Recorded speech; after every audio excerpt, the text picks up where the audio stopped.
오늘 말씀에 보면 하나님의 충성된 일꾼이요, 이 시대에 많은 그리스도인들이 따라가고 싶고 본받고 싶어하는 한 사람이 등장을 합니다. 그의 이름은 바울입니다. 누군가에게 본이 되는 신앙을 가지고 있다라고 하는 것은 참 대단한 일입니다. 하나님께서도 모든 신앙인들에게 본이 되는 신앙의 삶을 살아가기를 원하고 계시고, 저희 또한 본받을 만한 신앙의 삶을 가지고 살아가기를 모두가 원하고 있습니다. 그렇다면 어떻게 살면 본이 되는 신앙으로 살아갈 수 있을까? 오늘 말씀이 바울의 신앙 간증입니다. 저와 여러분에게는 신앙 간증이 있어야 됩니다. 이 바울의 간증이 무엇인지 오늘 말씀을 통해 잠시 살펴보면서 은혜를 나누어 보고자 합니다. 오늘 말씀에 바울이 가장 먼저 고백하고 있는 것이 무엇입니까? 감사를 고백하고 있습니다. 12절에 내가 감사함으로, 이것을 문자적 의미로 본다라면 내가 기뻐함은 기쁜 겁니다. 오늘날 한국교회의 문제가 무엇일까? 오늘 여러분의 신앙의 삶의 문제가 무엇일까? 여러 가지 많은 이유들이 있지만 저에게 물으신다라면, 한 가지만 이야기해달라고 한다라면 저는 이것을 말씀드리고 싶습니다. 감사가 사라진 시대를 살아가고 있다. 감사가 없습니다. 다시 말씀드리면 하나님의 은혜가 없다라고 하는 겁니다. 하나님이 은혜를 베풀어 주시지 않은 것이 아닙니다. 만 가지의 은혜, 그 이상의 은혜를 저와 여러분에게 베풀어 주셨는데 그 은혜가 우리에게 사라졌습니다. 바울의 감사가 무엇이었을까요? 12절을 계속 보시면 나를 충성되이 여겨 내게 직분을 맡기심이니, 맡겨주셔서 감사한 겁니다. 충성되이 여기셨다라고 하는 것은 충성되지 않는 바울을 자신을 충성되다고 인정해 주셨다라고 하는 겁니다. 더 쉽게 말씀드리면 자격 없는 사람을 자격 있다라고 하나님이 인정해 주신 겁니다. 여기서 핵심이 무엇입니까? 사람의 인정이 아닙니다. 하나님께서 인정해 주셨다라고 하는 겁니다. 이것이 얼마나 여러분 감사한 일입니까? 자격 없는 사람입니다. 자격 없는 사람을 하나님께서 자격 있다라고 인정해 주신 겁니다. 누가 뭐라 할 수 있습니까? 이것은 하나님만이 하실 수 있는 일입니다. 세상에서는 불가능합니다. 세상에서 자격 없는 자를 자격 있다라고 인정해 줄 수 있습니까? 자격 없으면 회사도 못 들어갑니다. 자격 조건에 맞지 않으면 어떠한 곳도 들어갈 수가 없습니다. 세상은 절대로 인정해 주지 않습니다. 그러나 세상에서는 절대 불가한 일도 하나님의 나라에는 충분히 가능하고, 하나님께서는 넉넉하게 하시고도 남으실 분이 바로 우리가 믿고 있는 하나님이십니다.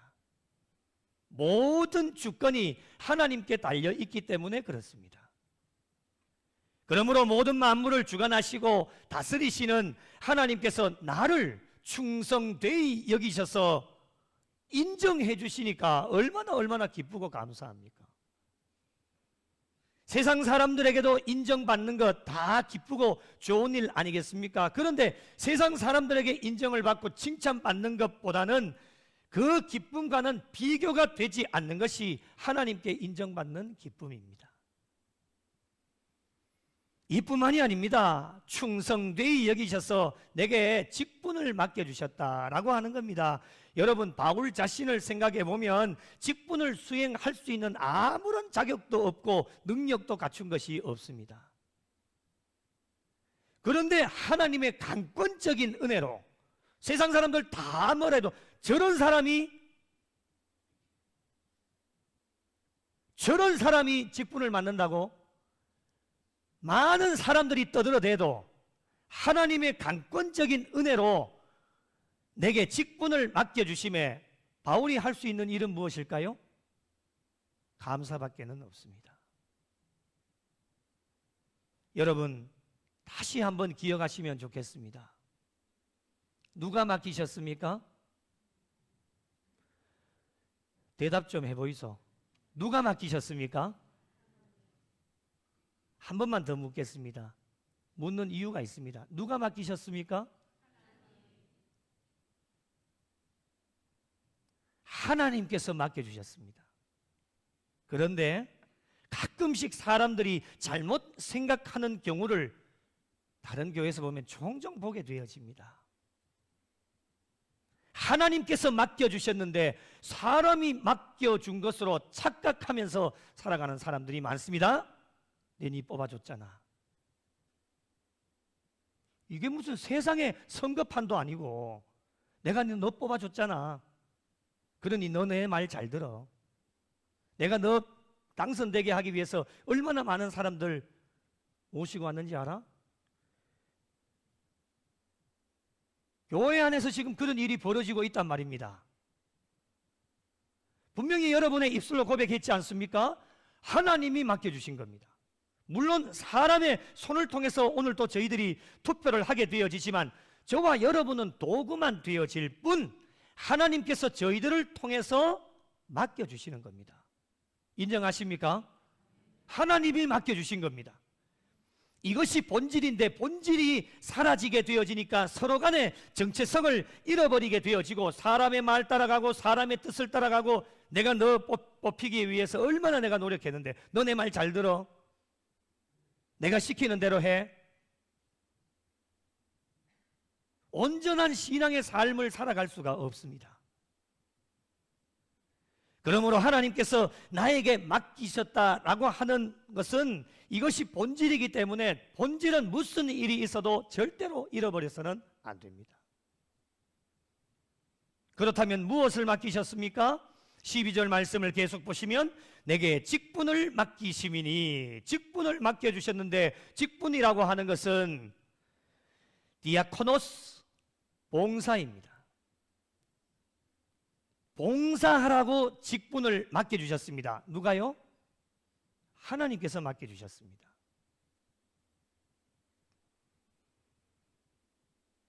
오늘날 교회를 바라보면 마지막 시대를 우리가 살아가고 있지 않습니까? 할 일이 얼마나 많이 있는지 모릅니다. 하나님의 나라 확장하는 일에 얼마나 많은 사명을 우리 교회와 부족한 종과 성도들에게 주시는지 제가 2020년 2월 첫 번째 주에 부임했을 때에 주보를 받습니다. 지금 당시와 한 4년 가까이 흘렀을 때에 주보를 받습니다. 얼마나 많은 사역이 이루어지고 있는지, 얼마나 많은 사명을 주셨는지 할 일이 엄청나게 많습니다. 앞으로는 더 하겠지요? 장로님 말씀해 주신 것처럼 우리가 3, 4년을 내다보면 하나님이 주실 비전, 사명 기대하면서 일꾼이 부족한 시대를 저와 여러분이 살아가고 비단 우리 교회만의 문제가 아닙니다. 우리 주변의 동료나 선배, 후배들의 말씀을 이렇게 나누다 보면요, 다 교회가 마찬가지인 거예요. 지금 이 마지막 시대를 우리가 살아가고 있지 않습니까? 주님 오실 날이 진짜 얼마 남지 않았습니다. 그러니 우리보다도 더 급하신 분이 누구시냐? 하나님이 더 급하십니다. 하나님 혼자서도 많은 일들 하실 수 있겠지만은 왜 교회를 세워주셨겠습니까? 피로 값주고 교회를 세워주시고 그 교회에 성도들을 붙여주셔서 하나님 귀한 사명 맡겨주셔서 이 마지막 때에 단 한 영혼이라도 더 건져내라고. 귀한 사명과 일들을 우리에게 맡겨주시는데, 이러한 때에 저와 여러분에게 직분을 맡겨주시는 것은 할 일 많은 이 시대 가운데 각자에게 주신 달란트를 가지고 열심히 봉사하라고 맡겨주시는 겁니다. 여러분, 종에게 가장 복이 무엇일까요? 저와 여러분은 종이지 않습니까? 종에게 가장 복이 무엇일까요? 가만히 놀고 쉬는 게 종에게는 참 좋은 일일까요? 육적으로 얼마나 편합니까? 먹고 자고 놀면. 그게 행복입니까? 그것이 기쁨입니까? 그렇지 않습니다. 종에게 참 행복과 기쁨은 일할 때에 종에게는 기쁨이 있고 감사가 있는 겁니다. 여러분, 일하지 않고 일도 없고 가만히 있는다고 한다면 얼마나 주인 눈치가 보이겠습니까? 맨날 첫날 먹고 자고 싸고 놀고 그렇게 한다면 눈치 안 보이시겠습니까, 여러분? 저 또한 마찬가지일 것 같아요. 교회 일이 하나도 없고 매일 놀고 매일 먹고 매일 싸고 매일 자고 장로님들 눈치 억수로 보일 것 같아요. 여러분은 저 눈치 안 볼 것 같습니까? 저도 여러분 눈치 볼 것 같아요. 여러분은 저 눈치 안 봅니까? 눈치가 엄청 보이죠. 일할 게 없다고 생각을 해보세요. 종에게 이것보다도 더 불행한 일은 없다라고 하는 것입니다. 여러분, 종에게 참 행복은 무엇이냐? 일할 수 있도록 기회를 주실 때에 그 종에게는 기쁨이 넘치고 감사가 넘치는 겁니다. 섬길 수 있다고 하는 것, 오늘날 저와 여러분의 신앙의 삶도 마찬가지 아니겠습니까? 주인 되시는 예수님께서, 하나님께서 종들에게 일할 수 있는 기회를 주시는 것이 저와 여러분에게는 얼마나 감사한지 모릅니다. 오늘 우리가 예배 이후에 공동의회를 통해 선출할 일꾼들도 하나님께서 그 한 영혼 한 영혼에게 일할 수 있는, 봉사할 수 있는 기회를 주기 위해서 저와 여러분의 손을 통해서 선출을 하게 되어지는 겁니다. 열심히 일하라고. 그래서 바울도 누구에게 감사를 하고 있습니까? 사람에게 감사하는 것이 아닙니다. 12절 계속 보시면 나를 능하게 하신 그리스도 예수 우리 주님께 감사하고 있는 겁니다. 바울의 감사가 저와 여러분의 감사가 되어야 됩니다. 바울이 자신에게 귀한 직분을 맡겨주심에 하나님께 감사하면서 자신의 삶의 과거의 모습을 뒤돌아보게 되어지는데, 과거의 자신의 삶이 어떠하였습니까? 13절 같이 한번 읽어보실까요? 시작. 내가 전에는 비방자요 박해자요 폭행자였으나 도리어 긍휼을 입은 것은 내가 믿지 아니할 때에 알지 못하고 행하였음이라. 아멘. 알지 못하고 행하였다. 무지 아닙니까? 나 몰랐는데요. 그런 말씀하시면 안 됩니다. 무지도 죄입니다. 그런데 하나님께서 무지했던 바울에게 징계를 하실 수도 있으셨지만은 징계를 하시지 않고 하나님께서는 바울에게 긍휼을 베풀어 주셔서 복음을 전할 수 있는 막중한 사명을 하나님께서 바울에게 맡기셨습니다. 바울이 이 일을 생각한다라면 감사밖에는 없는 겁니다. 그리고 바울 자신의 삶이 어떠하다고 고백합니까? 15절 말씀에 더 이제 크게 고백을 합니다. 죄인 중에 내가 뭐라고요? 괴수라는 거예요.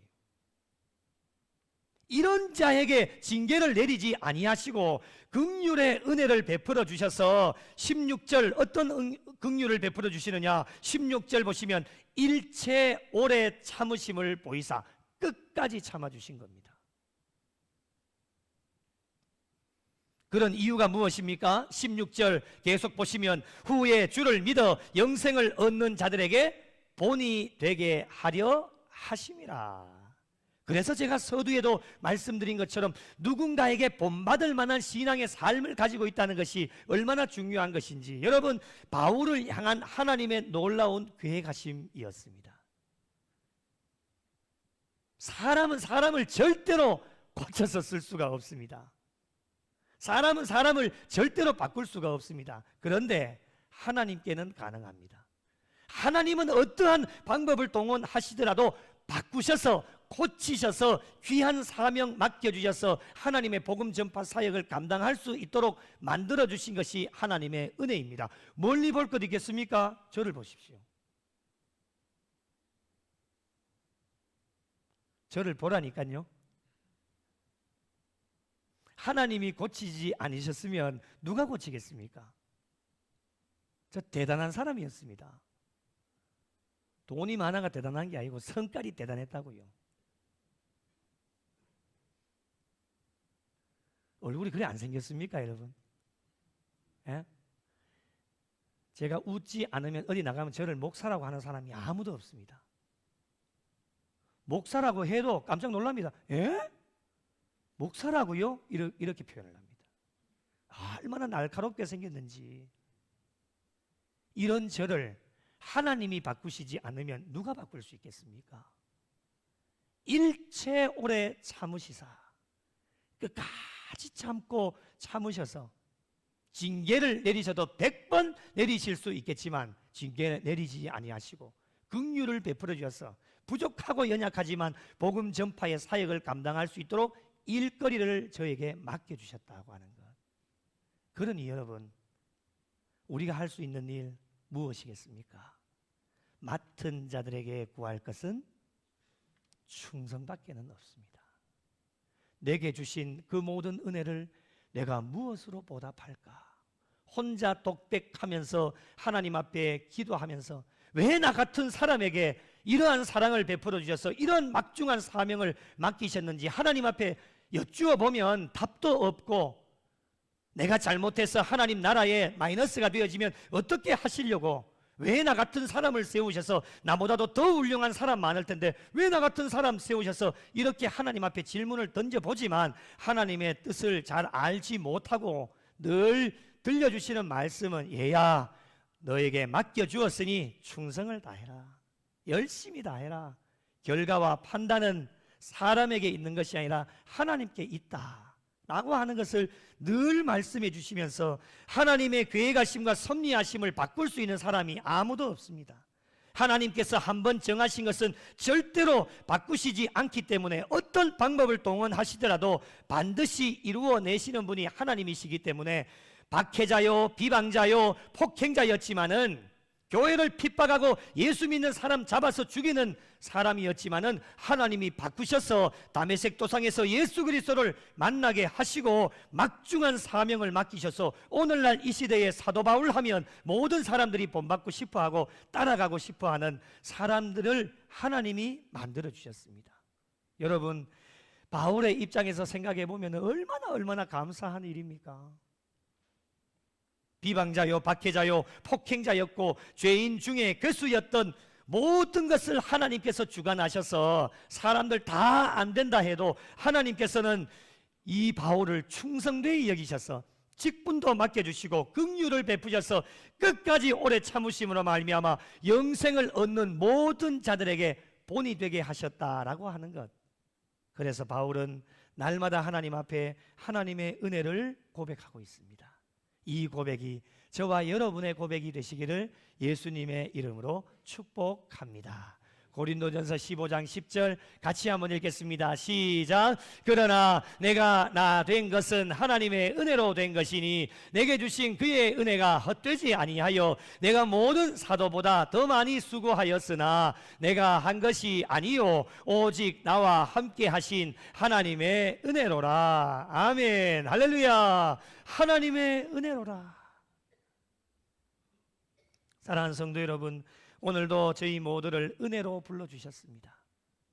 부름 받을 수 있는 아무런 자격 조건도 없고 충성되지 못한 자들이었고 무지함으로 하루에도 수십 번씩 예수님을 다시금 십자가에 못 박게 하고 교회를 핍박하고 예수 믿는 사람들을 힘들게 했던 죄악 중에 죄인 중에 괴수 죄인이었습니다. 그러나 저와 여러분을 위하여 오래 참으시고 긍휼을 베풀어 주셔서 일할 수 있는 일거리를 저와 여러분에게 맡겨주심으로 부족하지만 여기까지 달려오게 하셨습니다. 이 모든 것이 하나님의 은혜이고 감사가 아니고서 무엇으로 고백할 수 있겠습니까?